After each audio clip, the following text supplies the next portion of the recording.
இங்க ஒரு பொண்ணு ஆளே இல்லாத தன்னந்தனியான தீவுல மாட்டிக்கிறா. ஆனா அவளுக்கு அந்த தீவை விட்டு வெளியே போறதுக்கு மனசே இருக்கா போல. ஏதோ குற்றாலத்து அருவியில குளிச்சது போல இருந்துச்சு அப்படின்னு சந்தோஷமா இருந்துகிட்டு இருக்கா. அப்பதான் பயங்கரமான ஒரு அதிசயம் நடக்குது. பார்த்தா அங்க கப்பல் வருது. இதை பார்த்தது எப்படி இருக்கும், எப்படியா தப்பிச்சு வீட்டுக்கு போகணும் தானே இருக்கும். ஆனா இந்த பொண்ணு வேகமா ஓடி போய் ஹாய் அப்படின்னு கத்த போகும்போது இல்ல வேண்டாம், அங்க போனா வேலை பார்க்க சொல்லுவாங்க, அது போக இங்க ஜாலியா இருந்த மாதிரி இருக்காது, அதனால இந்த ஐலாண்டை விட்டு போக கூடாது அப்படின்னு சொல்லிட்டு இவளுக்கு ரொம்ப பிடிச்சு போகுது. அதனால அங்கே இருந்துக்கிறான். இவன் வந்தவ அந்த பையகிட்டையாவது ஜாக்கி கிட்ட சொல்லலாமா, அதுவும் சொல்லல, கண்டுக்கிடவே இல்லை. அப்பதான் அவன் வந்து சொல்லுதான் எனக்கு இங்க இருக்க பிடிக்கவே இல்லை, எப்படியா நம்ம இங்க ஒரு கட்டுமரத்தை கட்டி அப்படியே நைஸா வீட்டை பார்த்து போவோம் அப்படின்னு சொல்லலாம். இவா சொல்லலாம் இங்க அதெல்லாம் வேலைக்காகுது, இந்த கடலை எப்படி போக முடியும், அதனால நம்ம ஆட்கள் வருவாங்க அது வரைக்கும் வெயிட் பண்ணுமா அப்படின்னா இவனுக்கு கடுப்பாயிருது. சோ உடனே போய் தன்னந்தனியா கோவத்துல ஒரு வீடை கட்டிடலாம், சரி குடிசை கட்டிடலாம் அப்படின்னு சொல்லிட்டு கட்டிட்டு இருக்கான். பயலுக்கு குடிசை கட்ட தெரியல. இதெல்லாம் பார்த்துட்டு ஜாலியா என்ஜாய் பண்ணிட்டு அங்க மீனெல்லாம் சுட்டு நல்லா சாப்பிட்டுட்டு இருக்கா. இதை பார்த்ததும் அவனுக்கு பசி தாங்க முடியல. ஏமா எப்படியாவது அந்த சாப்பாடை கொஞ்சம் தாமா அப்படின்னு சொல்லி பக்கத்துல போறான். பார்த்தா கத்தி இருக்கு. நான் அங்க குடிசை கட்டுறதுக்கு கத்தி கேட்டுக்கிட்டு இருந்தேன், அப்பெல்லாம் கத்தி தரல,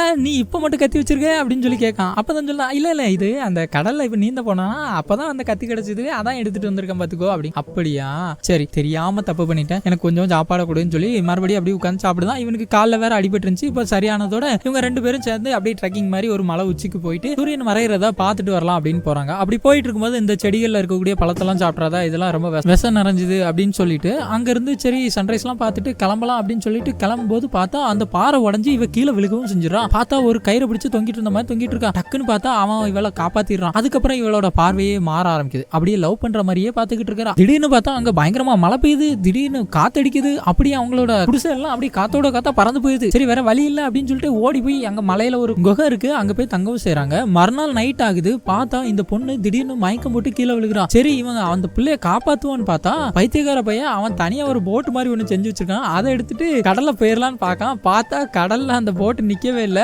அடிச்சு துவைச்சு கீழே தள்ளிடுச்சு. இவன் மயக்கம் போட்டு விழுந்துடுறான். பார்த்தா எந்திரிச்சு அந்த பிள்ளை தான் இவனை காப்பாத்துது. மறுநாள் உட்காந்து அழுதுகிட்டு இருக்கான். ஐயோ தப்பு பண்ணிட்டேன், இந்த மாதிரிலாம் நான் செய்ய மாட்டேன், என்ன மன்னிச்சுக்கோ, இது மாதிரி எல்லாம் எதுவும் பண்ண மாட்டேன் அப்படின்னு சொல்லிட்டு இருக்கான். மறுநாள் இந்த பொண்ணு காட்டுக்குள்ள போய் ஏதோ எடுக்கிறதுக்கு போயிருக்கா. எதையும் பார்த்து ஷாக்காகி போய் நிக்கிறா. பார்த்தா அங்க இருந்து ஒரு போட் வர்றதா பாத்துறா.